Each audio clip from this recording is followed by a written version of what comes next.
Gabrielle Thériault est designer de sac à main et propriétaire de Gabas. En plus d'être l'accessoire de mode original pour compléter votre look, ces différentes collections sont fonctionnelles, polyvalentes et s'adaptent à différents modes de vie. Je suis présentement à Saint-Gédéon pour la rencontrer. Bienvenue chez Gabas!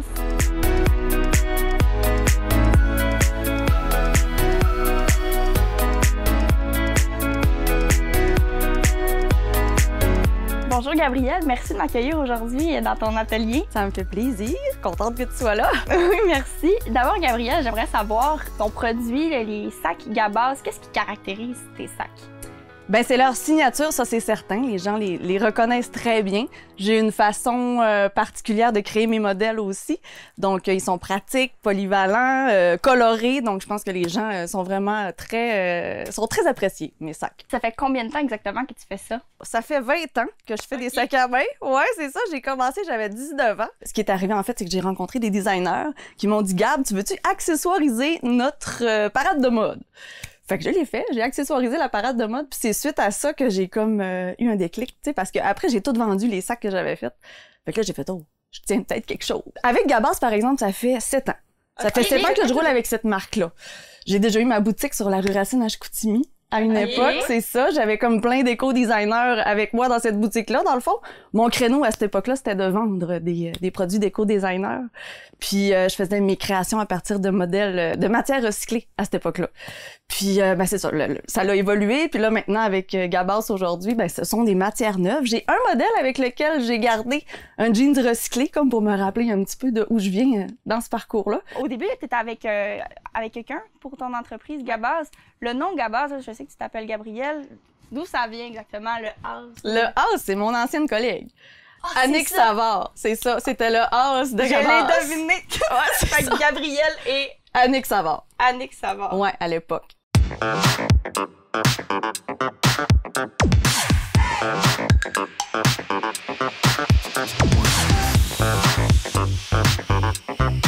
Combien de modèles est-ce que tu as développé exactement au cours des années? Ah, au cours des années, quand même pas mal. Je te dirais que, tu sais, là, maintenant, j'ai une gamme de produits pour tous les goûts, de petits sacs à grands sacs. J'ai même des mallettes aussi pour le travail. Donc, puis mes sacs aussi se transforment beaucoup de bandoulières à sac à dos. Fait que, tu sais, ils sont pas mal polyvalents, mais au cours des années, je te dirais que j'ai peut-être créé une vingtaine de sacs, mais là, maintenant, j'ai comme réduit à, je pense, j'en ai 6 ou 7. Comme là, ça, c'est le balado. Ici, j'ai la mini. En haut, j'ai le slim. Ça, c'est la mallette. Ils ont tous leurs petits noms, puis ça, c'est les modèles qui font partie de la collection Gabas, dans le fond. C'est un petit sac qui look sport un peu, mais chic en même temps. Là. Le tissu Cléopâtre, là, ça fait vraiment chic. Là. Ça, c'est mon dernier modèle. C'est comme un sac banane, mais qui est de même, genre. Ouais, c'est ça. On peut le porter dans le dos, on peut le porter à l'avant. C'est vraiment pratique. On fait comme juste le flipper. On a toutes nos affaires vite. Puis là, il y a vraiment de quoi de cool, ce sac-là, que je peux te montrer aussi, que je n'ai pas vu quand je l'ai fait. C'est par après, c'est la clientèle qui m'a dit « Hey, Gab, je pense que... » T'as pu enlève là, je vais te le montrer. Je pense que t'es capable de rentrer une bouteille de vin ici. Non! Ah ben oui! Ça marche, Sto! On l'a essayé par après, puis on peut rentrer une bouteille au complet. C'est vrai que ça a vraiment la forme. Ben c'est ça, complètement. C'est un cadeau d'hôtesse, un sac Gabas puis une bouteille. Avec la bouteille dedans. Exactement, ouais.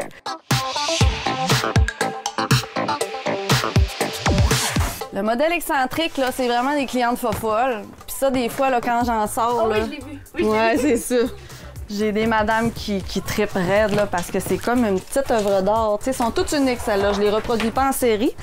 Fait que ça fait que, tu sais, ça fait des coups de cœur, là. C'est comme une petite histoire, là. Tu sais, c'est beau, les petits poissons. Puis avec le jeans recyclé. Oh.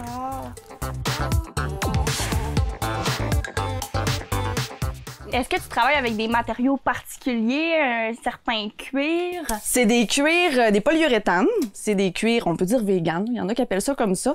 Mais ce sont des cuirs pour recouvrir des sièges de bateau, de moto. C'est très robuste, c'est léger, c'est facile d'entretien. Pour les nettoyer, c'est vraiment une matière facile. Donc, c'est vers ça que je me suis enlignée. C'est aussi avec les machines que j'ai. Ce sont des matières qui sont faciles à manipuler, à faire au montage. Donc, voilà.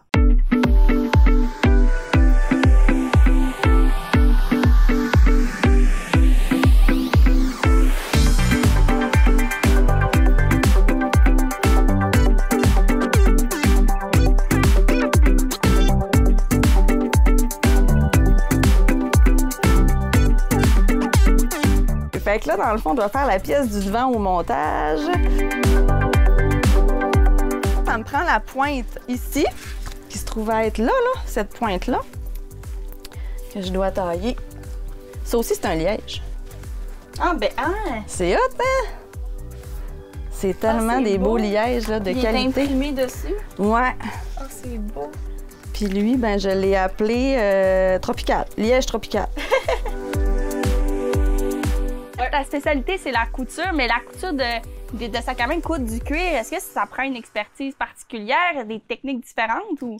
Ben, des machines surtout. Okay. Tu sais, il faut comme se familiariser avec des machines un petit peu plus grosses, industrielles, tout ça. Puis c'est ce que j'ai fait au cours des années. J'avais une petite machine là, de maison, puis j'en ai pété des aiguilles, j'en ai scrappé des machines. Fait que là, tu sais, ça a badé, je me suis pris des machines qui avaient le potentiel d'aller plus loin dans mon évolution, parce que, tu sais, les matières, plus que j'allais vers des matières de qualité, plus que ça me prenait des machines qui coûtent épais, dans le fond. Puis combien de temps est-ce que ça te prend exactement faire un sac à main? Complet, mettons que si c'était moi qui le coupais, environ 1h30. OK, quand même. Ouais, c'est ça. Puis par jour, le nombre de la production, combien t'en fais par jour, des sacs? Comment ça se passe? Ça dépend de la journée, ça dépend de la gestion que j'ai à faire d'une journée, mais mettons que j'ai juste ça à faire, coudre autour de 5-6.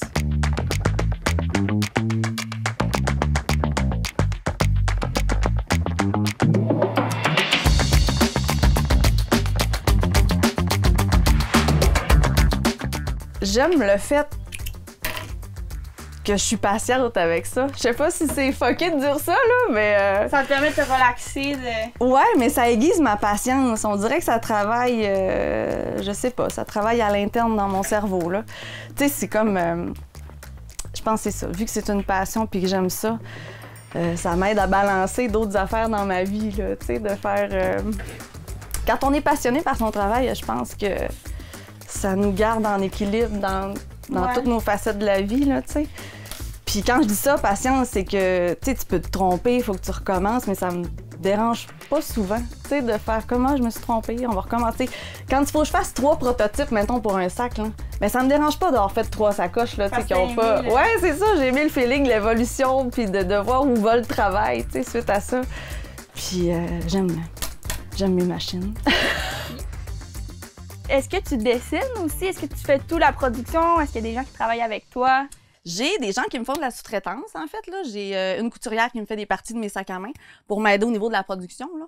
Donc, ça me prenait ça. Puis j'ai ma fille maintenant qui travaille aussi pour moi. Elle me fait toute ma coupe, fait que ça, c'est une bonne chose. Là. Quand tu décolles un autre modèle sur le marché, comment ça se passe ton processus pour... Je pense énormément. Ça travaille là-dedans comme un petit hamster, puis après ça, ben, je fais des dessins. Tu sais, je regarde où je m'en vais, je fais une analyse de qu'est-ce que ça pourrait donner d'abord dans ma tête, puis après ça, c'est des prototypes. Habituellement, là, c'est autour de 3 prototypes avant de faire comme, OK, ça, c'est le modèle, on est correct, on y va, on produit en chaîne ce modèle-là, puis c'est comme ça que je le distribue par après, là. Tu dessines tes modèles, tes conçois. Ouais. Ouais. Est-ce qu'il y a une étape que t'aimes en particulier dans tout ce processus-là? Ben, c'est la conception, carrément. Tu sais, quand je pars d'un dessin, puis que là, par après, c'est monté en 3D, c'est comme une sculpture, tu sais. Je suis capable de partir d'un dessin, de le sortir de la feuille, puis de pouvoir le manipuler. Ça, je pense que c'est le côté qui me fait le plus triper. Puis tu sais, quand je suis dans une période où je suis trop en production à la chaîne, où j'ai trop de productivité à faire, ben ça me manque. Puis quand ça me revient, je fais comme « Ah, OK, c'est pour ça que je fais ce travail-là. » Tu sais, c'est ce petit feeling-là que j'ai de faire comme « T'as fait le dessin, tu l'as monté, puis toute l'expérience que ça prend pour arriver à ça aussi que j'ai acquis depuis 20 ans. » Tu sais, au début, je pouvais faire des dessins, mais je savais pas où je m'en allais. Maintenant, quand je fais mon dessin, je connais le travail derrière. Fait que, tu sais, c'est l'évolution à chaque fois que je fais un nouveau modèle, là, tu sais. Fait que ça, c'est trippant aussi, là. Tu fais partie de la route des artisans. Comment ça fonctionne exactement? Il y a des clientes qui viennent choisir des sacs ici. Exemple que moi, je suis ta cliente puis je rentre. Comment ça se passe, ma visite, ma rencontre avec toi? Pour ce qui est de ma façon de faire, c'est sûr c'est plus facile sur rendez-vous parce que c'est dans ma maison. Donc, des fois, avec la famille, j'ai des obligations. Mais sinon, je reçois les gens, je les rentre dans l'atelier. On fait des belles découvertes. Beaucoup de touristes. C'est trippant, les touristes. Tu sais, c'est des gens qui sont allumés. C'est des gens qui sont heureux de vivre l'expérience, tu sais. Fait que c'est ça. Des fois, j'en ai qui arrivent dans le parking, je savais pas pantoute qu'elle allait arriver. J'étais en train de prendre un petit verre sur ma galerie, puis ah ouais, go, viens-t'en dans la maison. comment tu fais pour garder comme l'équilibre entre je continue mon modèle, j'ai ma collection, je suis connue pour Gabaz, mais je reste un... Tu sais, j'explore ma créativité à travers. Comment tu fais pour comme te réinventer? Puis... Ben ça, c'est cool que tu poses la question parce que là, tu sais, des fois, j'ai des gens qui m'approchent. Comme j'ai un ami à moi qui a un magasin de vinyle. Il me dit, moi, j'aimerais ça avoir des sacs pour mettre des vinyles. Tu sais, j'ai fait, ah, cool. Fait que là, j'ai comme élaboré dans ma tête, j'ai regardé où est-ce qu'on s'en allait avec ça. Puis tu sais, moi, que ce soit pour des vinyles ou pour d'autres choses, ça peut être un sac super pratique. Fait que là, je l'élabore avec mon copain qui m'est arrivé avec cette idée-là.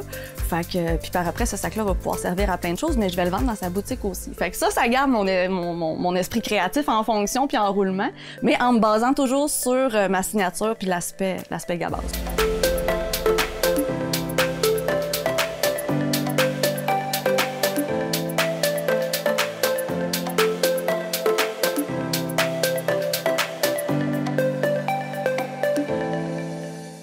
Là, il va me rester à mettre mon étiquette comme ça sur cette pièce-là. Ouf! Ça va être la pièce du devant du sac de tantôt.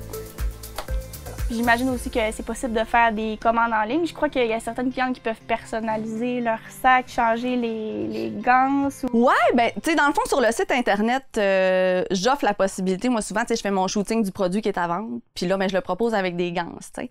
Mais si la cliente, elle aurait aimé ça, peut-être l'avoir dans le rouge ou dans le gris, c'est toujours possible de me contacter. Tu sais, on peut pas, sur le site Internet, choisir la couleur de notre cuir nécessairement, tu sais.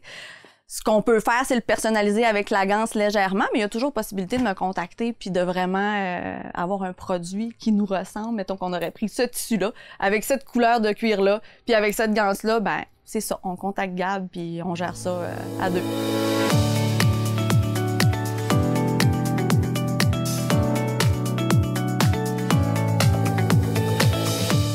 Est-ce que tu as des plans pour les années à venir? Ben c'est ça. Je veux me bâtir, dans le fond, l'atelier comme... Dans le fond, ça va être comme un garage à la maison, mais ça va être la portion atelier-boutique, tu sais.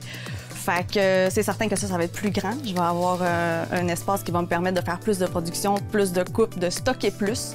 Donc là, je vais vraiment élargir les contrats. Parce que j'ai des possibilités, mais étant donné que je suis restreinte, ben c'est ça, ça tire de la patte un peu parce que j'ai pas assez d'espace. Mais là, quand je vais avoir le plus grand espace, je vais pouvoir éventuellement grossir mes possibilités. Donc, où je me vois dans 10 ans, plus de Gabaz dans les commerces de la région, dans des boutiques qui veulent avoir de mon stock. Donc, c'est ça. Je me croise les doigts pour que ça fasse plein de petits Gabaz partout. Merci beaucoup, Gabrielle, de m'avoir fait visiter ton atelier. Ça me fait plaisir, vraiment.